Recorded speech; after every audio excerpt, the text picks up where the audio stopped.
కవ్వించే సోగాళ్ళు, ఆటగాళ్ళు పాటగాళ్ళు అందమైన వేటగాళ్ళు, హద్దులేవి లేని వాళ్ళు, ఆవేశం ఉన్నవాళ్ళు.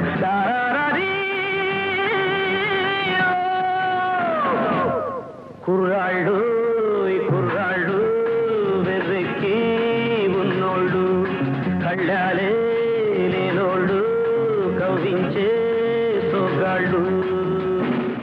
అడగనోడిదే పాపమన్నట్టు ఆమ్యామ్యాలు కొట్టేసి అటగోలుగా ప్రైవేట్ కాలేజీలకి అనుమతులిస్తే ఇంతే మరి.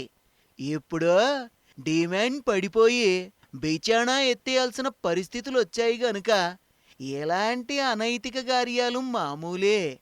మరి విద్యా వ్యాపారం అంటే అదే గదా.